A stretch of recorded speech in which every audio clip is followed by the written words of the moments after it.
Selamat datang ke channel Tian Motor World. Bersama saya hari ini, Syarin. Saya nak review dua unit motor yang CC hampir sama tapi enjin yang berbeza. Jom kita tengok perbezaan antara dua motor ni. Yang pertama, SRT 800. Kalau kita tengok dengan motor ni, datang dengan bodi yang besar, nampak gah. Kalau atas highway, nampak ada gagah perkasa bang. Alright. Kalau kita tengok daripada Tracer pula, motor ni lebih pada slim. Untuk mencilok, memang makanan dia.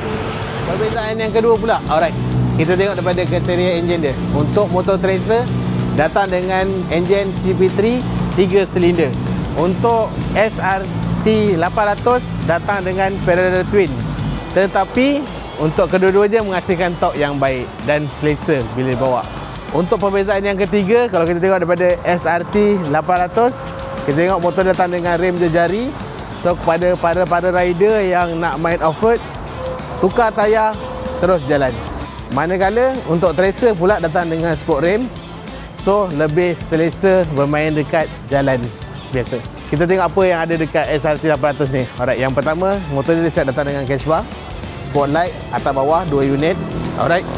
So motor datang dengan top box dan side box. Nanti kita boleh tertera kat gambar. Dan motor ni datang dengan exhaust aftermarket Reebok Performance. Untuk mileage motor ni pula 26,000 km dengan harga jualan 26,800. Tahun 2022, register 23. Jom saya belanja bunyi dia.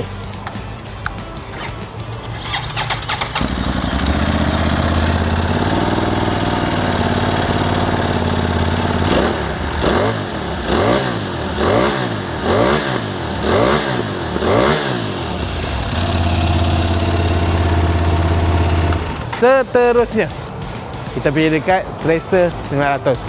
Kalau kita tengok, motor ni datang dengan masih lagi mengekalkan windshield original. Dan kalau kita tengok cash bar, dia datang dengan cash bar GV dan mini spotlight, tak pedih mata. Untuk box pula, motor dia datang dengan top box dan side box. Alright, GS ADV. Exhaust pula datang dengan exhaust Yoshimura aftermarket. Mileage motor ni, kalau kita tengok, mileage dia 76,000. So dengan harga jualan 32,800 tahun 2018. Kita belanja juga bunyi untuk motor ni.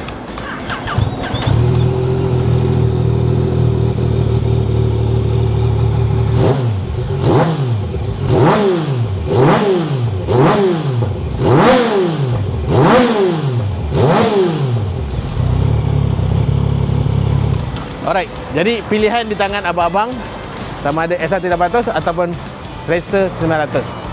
Untuk abang-abang cari motor, beli motor, jual motor di Tian Motor World. Explore more right with us. Bye.